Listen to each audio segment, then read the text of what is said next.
C'était quoi ce match? Carlos Alcaraz a soulevé New York la nuit dernière en remportant l'un des matchs de l'année. Long format dans ce digest dédié au craquito espagnol. Quelles émotions et quel contraste surtout avec la détresse affichée par Naomi Osaka. C'est votre nouveau digest de l'US Open. Ça va être épique, c'est parti.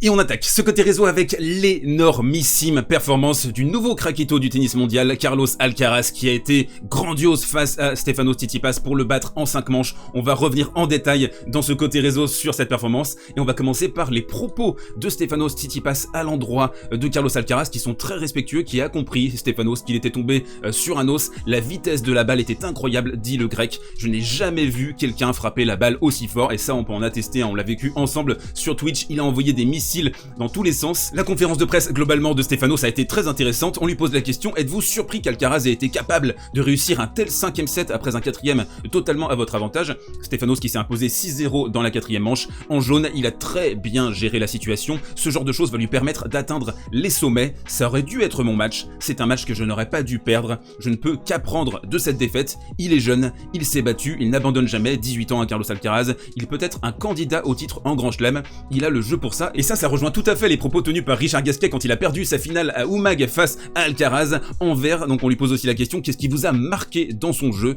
Sa régularité, ça c'est très intéressant. Je retournais assez profond, je lui mettais la pression au retour, mais ça ne lui a pas posé de problème. Il enchaînait les coups gagnants derrière mon retour. On va le voir dans la palette tactique. Il était en contrôle, ce qui était surprenant, surtout au 5e set. Mentalement, il a été exceptionnel à ce niveau-là pour rester au contact, pour pas lâcher sur ce 5e set. Je ne m'attendais pas à ce qu'il élève autant son niveau, d'autant plus après avoir perdu la 4e manche de cette façon. Et là on touche du doigt, je pense, quelque chose de très important dans la performance de Carlos Alcaraz, dans sa préparation mentale, c'est qu'il est prêt manifestement à ce genre d'événement, à ce genre de grand match sur le plus grand court du monde, sur le Arthur Ashe, et mentalement il est extrêmement solide. On l'a senti surtout dans le 3e set, il est mené 5-2, double break, il arrive à revenir, il grind, il s'encourage tout le temps, vamos, il regarde son clan, etc. D'ailleurs la relation avec Juan Carlos Ferrero et le travail qui a été effectué me semble avoir été très pertinent. On le voit ici en jaune, depuis 3 ans qu'il travaille avec Alcaraz. Juan Carlos Ferrero, ancien numéro 1 mondial, vainqueur de Roland Garros en 2003 face à Martin Verkerk, sait qu'il ne faut mettre aucune limite, et ça c'est hyper important. Le môme a le droit de rêver haut et fort. Encore fallait-il gérer ce contexte insolite, magique, tout nouveau pour le prodige espagnol. J'essaye de me dire que tout ça est normal quand je les joue, donc c'est-à-dire les gros joueurs, les Nadal, les Federer, il a joué Nadal à Madrid, les Federer, les Djokovic, les Tsitsipas également 3e mondial. Quand je les joue, je dois essayer de perdre le respect que j'ai envers eux. Et ça on le voit, je pense qu'il y a beaucoup de joueurs de 18 ans qui auraient certainement un peu laissé tomber dans le 3e set, mené 5-2, se dire bon, on va essayer de se reprendre pour la 4e manche, et puis au final c'est pas si mal ce que j'ai réussi à faire, j'ai réussi à prendre un set contre Stefanos Tsitsipas. Ça a pas du tout été la mentalité de Carlos Alcaraz hier soir. Il a voulu toujours, encore et encore, repousser ses limites, et je l'ai trouvé absolument phénoménal. Je vous le dis, c'est un coup de cœur sur ce qui s'est passé hier. Alors certes, on le suivait depuis plusieurs mois, on sait que c'était un crack en devenir, mais là, réussir à faire ça sur un 3e tour contre Stefanos Tsitsipas avec très peu de repères au très haut niveau, c'est tout à fait magique ce qu'il a réussi à effectuer. Donc vraiment un grand coup de chapeau, et qu'est-ce qu'on a vibré, n'empêche, putain, sur cette rencontre. Et pour revenir sur Stefanos, il allait certainement pas laisser couler cette affaire des pauses pipi. On lui a reposé la question, il s'est fait huer quand il a quitté le court à la fin du 3e set. On lui pose donc la question: au-delà de cette défaite, votre réputation en a pris un coup sur cette US Open, vous avez encore été sifflé, quel est votre avis sur cette situation? Avez-vous des regrets en violet? Je ne prétends pas que tout le monde m'aime, ce n'est pas mon objectif. Les gens ne savent pas. Quand tu n'es pas dans le sport, tu ne sais pas ce qui se passe. Toutes ces accusations sont totalement fausses. L'accusation à Cincinnati, et donc Alexander Zverev qui avait émis l'hypothèse que le grec utilise la pause au vestiaire pour échanger avec son père au téléphone, c'est la chose la plus ridicule que j'ai entendue de ma vie, et la phrase qui arrive, elle est énorme. Ça montre le niveau de la personne qui a dit ça, et on a très hâte de voir à la Lever Cup la collaboration entre Zverev et Stefanos. Petit pas de côté dans ce côté réseau pour évoquer la détresse encore une fois de Naomi Osaka en larmes après sa défaite au 3e tour à l'US Open. Quand je gagne, je ne me sens pas heureuse, je me sens surtout soulagée, et quand je perds, je me sens très triste. Donc on voit, là il y a un mécanisme mental qui est totalement anormal, c'est ce qu'elle dit, tout ça n'est pas normal je crois. Honnêtement, je ne sais pas quand je rejouerai, je pense que je vais faire une pause, c'est très possible que Naomi Osaka tire un trait sur toute sa saison de 2021 pour essayer de soigner ses problèmes mentaux, et là on revient, je trouve, à la situation qu'a connue Jennifer Capriati, une ex-prodige prodige du tennis mondial, je trouve qu'il y a beaucoup de ponts entre ce qu'a vécu Naomi Osaka et Jennifer Capriati. Ce serait bien que les deux femmes puissent se parler, collaborer ensemble. Je vous lis un petit peu l'article du Parisien. Une véritable résurrection quand elle a remporté Roland Garros en 2001 pour l'ex-enfant prodige, sacré en junior à Roland Garros à 13 ans et 2 mois en 1989 et plus jeune demi-finaliste de l'histoire du tableau senior à peine 12 mois plus tard.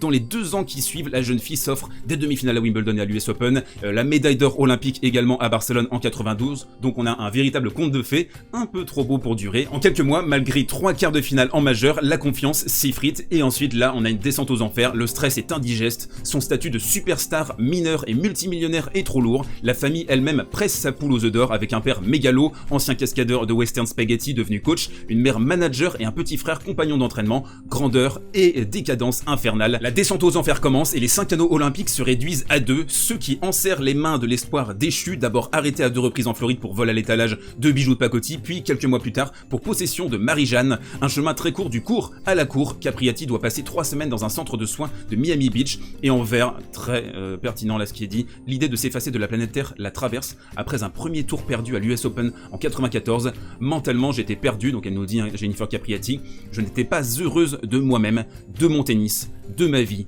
de mes parents, de mes coachs, de mon copain. Quand je regardais dans le miroir, je voyais une image déformée. J'étais tellement moche et grosse, je voulais vraiment me suicider. Et ça, la dépression dans le sport de haut niveau et dans le tennis notamment, qui est un sport qui est très exigeant au niveau mental, je trouve que c'est un problème qu'on devrait davantage adresser, qu'on devrait plus traiter avec sérieux, avec respect.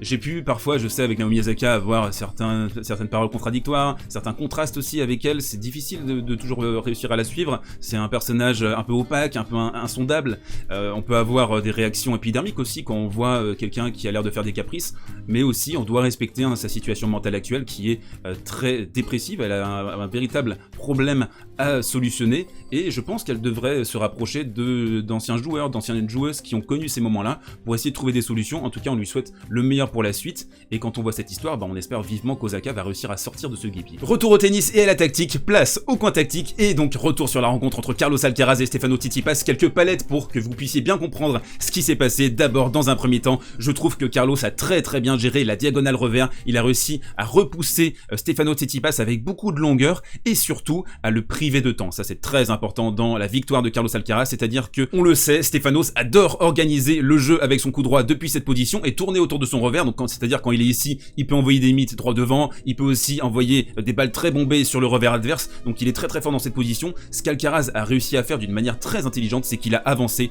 de 50 cm, il a pris la balle montante et il a appuyé dans cette diagonale, une frappe, 2 frappes, 3 frappes, il a trouvé de la longueur, il a donc mis Tsitsipas sur le reculoir, donc Stefanos qui était à 2-3 mètres de sa ligne de fond, et du coup c'est très difficile d'aller trouver ce revers long ligne pour casser cette diagonale quand vous êtes très loin avec le câble qui est très haut. En plus, Carlos, il avait dans son arsenal cette capacité technique assez incroyable d'envoyer des revers courts croisés très forts avec un accompagnement très loin derrière sa tête pour aller toucher cette zone, pour aller toucher la ligne, ce qu'il a fait à de multiples reprises et encore en plus dans les moments chauds. Et là c'est ce qui s'est passé dans ce point précisément, aller s'engager long ligne, réussir à envoyer des missiles de ce côté-là. Donc Alcaraz, un bras de feu, un énorme coup droit comme on va le voir dans la prochaine palette, mais aussi tactiquement une ingéniosité et un revers qui a creusé des tranchées dans cette partie. Deuxième palette, le coup fort de Carlos Alcaraz, le coup droit, missile sur missile, quel enfoiré, il a mis des bombes dans tous les sens, 61 coups gagnants, 48 fautes directes, donc beaucoup de création de jeu, un petit peu de déchets forcément parce que ça vient avec ce jeu quand vous envoyez des missiles dans tous les sens. Alors ce qui est bien avec lui, c'est qu'il arrive parfois à trouver des angles un petit peu bombés, à trouver des encours croisés, prendre de la sécurité avec le câble, et puis quand il décide que c'est le moment pour envoyer la soupe, et bien il envoie des tartines dans tous les sens. Ici on va le voir, une accélération qui va quasiment clouer Tsitsipas qui va défendre à bout de bras, et ensuite Alcaraz il avance encore et encore, il va à la volée, il n'a pas peur de conclure les points de cette façon là, et ça prouve que ce mec a 18 ans déjà, tactiquement il est extrêmement serein. On va le voir, troisième palette. L'un des points les plus saisissants dans cette partie, ça a été la gestion émotionnelle d'Alcaraz, sa capacité à revenir au combat quand il est mené 5-2 dans le troisième set, dans le cinquième set après avoir pris 6-0, il repart également à l'assaut, et surtout la lucidité, le calme de ce mec, de ce jeune adolescent sur les amortis très bien distillés en coup droit. On l'a senti dans les moments importants, il a pas tremblé, là il va forcer Tsitsipas qui a des petits problèmes d'ampoule, on les a vus sur le début de la rencontre, à une énorme course difficile, à une remise compliquée, et derrière Alcaraz tranquille, petit lob déposé pour empêcher Tsitsipas de remporter remporter ce point sur un tie-break essentiel. Alcaraz, cette maturité phénoménale à 18 ans, et il a dans les mains de l'or. Ça va être à lui de mettre ça en place, de continuer à progresser, d'avoir cette exigence, mais il a tous les éléments à disposition pour devenir un très grand joueur sur les années 2020 et plus encore, un joueur dominateur, et j'ai très hâte de voir ça. Nouvelle palette dans ce match, nous sommes dans le tie-break du 5e set, deuxième balle pour Stefanos qui s'est fait complètement harceler dans ce secteur, 44% de points remportés sur deuxième balle pour Carlos Alcaraz. Ici on le voit, il va enclencher un missile, un chorizo droit devant, un chorizo extra fort. Tsitsipas qui ne pourra rien, il s'est vraiment fait harceler de ce côté-là. Il a dit d'ailleurs en conférence de presse que ça a été un énorme problème pour lui. Alors il y a deux choses, il y a l'exécution qui est énorme de la part d'Alcaraz, et réussir à faire ce coup là dans un moment de tension pareil, c'est absolument lunaire pour un gamin de 18 ans, et là encore une fois on peut le rapprocher d'un mec comme Rafael Nadal, même s'il n'a pas la précocité, le physique, le coffre, et je pense pas que ce sera un joueur aussi légendaire que Rafa, mais on a une petite filiation entre les deux, et je pense avec cette performance qui s'est fait beaucoup de fans, et notamment parmi les fans de Rafael Nadal. Et on enchaîne avec l'argot du jour, le match à ne manquer sous aucun prétexte aujourd'hui à l'US Open, et ce sera Gaël Monfils face à Yannick Sinner, 3e tour. Je pense que Gaël a vraiment des chances contre un Sinner qui, je trouve, ne bouge pas extrêmement bien, ne joue pas forcément d'une manière incroyable. On l'a vu contre Svajda au 2e tour. Il y a un coup à jouer, il y a un coup à faire pour mon fils. Donc on va être derrière le français qui a été impérial contre Johnson. C'était vraiment un super match. Il faudra suivre également le 3e tour. Ça peut être intéressant entre Novak Djokovic et Nishikori. Pas de stream aujourd'hui, un petit peu de repos. On se retrouve demain pour un nouveau digest sur YouTube. D'ici là, portez-vous bien, prenez soin de vous, mangez des burgers. Abonnez-vous, poussez, clocher, partagez si vous kiffez le contenu. Ciao.